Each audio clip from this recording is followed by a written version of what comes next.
ଆମର ତ ନୂଆ ବାହାଘର ହେଇଛି ମୋର ତମକୁ ଛାଡିକି ଯିବା ପାଇଁ ଇଚ୍ଛା ନହେଲେ ବି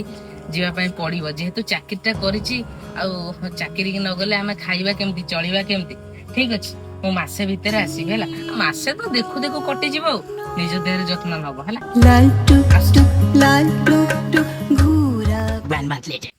ଆରେ ଶୁଣୁଛ ମୁଁ ଆସିଗଲି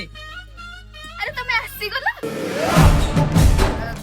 ଆରେ ତମେ କିଏ ମୋ ସ୍ତ୍ରୀ କାଇଁ ଆରେ କଣ ଜାଣିପାରୁନବ ମୁଁ ବା ତମ ସ୍ତ୍ରୀ ମୋ ସ୍ତ୍ରୀ ତ ଗୋରା ଥିଲା ଆଚ୍ଛା ଭାଉଜ ଭାଉଜ କଣ ହେଲା କି ଭାଉଜ ବି କଳା ମା କଣ ହେଲା ପୁଅ? ମା ବି କଳା ମୋ ସ୍ତ୍ରୀ ବି କଳା ଭାଉଜ ବି କଳା ଆଚ୍ଛା ଇଏ ଆମ ଗାଁ ଛୁଆ ଗୁଡା ସବୁ କୁଆଡେ ଗଲେ ଯେ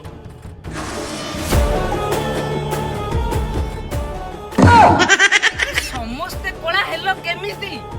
ଆରେ କଥା କଣ କି ତମେ ତ ଡ୍ୟୁଟି ପଳେଇଲ ଆଉ ଏପଟେ ଇରାନ ଆମେରିକା କି ଯୁଦ୍ଧ ଲାଗିଲା ଯେ ଗ୍ୟାସ ଫ୍ୟାସ କିଛି ଆସିଲାନି ଆମେ ରୋଷେଇ କରିକି ଖାଇବୁ କେମିତି ସେଥିପାଇଁ ଏ କାଠ ଚୁଲିରେ ଆମେ ରୋଷେଇ କରୁଥିଲୁ ଆଉ ଏ କାଠ ଚୁଲି ଫୁଙ୍କି ଫୁଙ୍କିକି ଆମ ସମସ୍ତଙ୍କର ଏଇ ଅବସ୍ଥା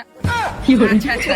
ମୁଁ ଅଫିସରୁ 45 ମିନିଟର ଛୁଟି ନେଇକି ଆସିଥିଲି ମୋର ତ ଛୁଟି ସରିଗଲାଣି ମୁଁ ପଳଉଛି ହେଲା ଆଉ ଶୁଣ ତମ ମାନଙ୍କର ଯଦି ଇଚ୍ଛା ହବ ଇଣ୍ଡିଆରେ ରହିବାକୁ ତାହେଲେ ତମେ ରହିବ ନହେଲେ ମତେ କହିବ ମୁଁ କ୍ରିସ୍ ଗେଲକୁ କଲ୍ କରିଦେବି ୱେଷ୍ଟ ଇଣ୍ଡିଜ ପଳେଇବ ହେଲା ବାପା ମା ପାଖେ କିଏ ରାତିରେ ରହିବାକୁ ରାତିରେ ଦେଖିଲେ ଡରିବ ମଣିଷ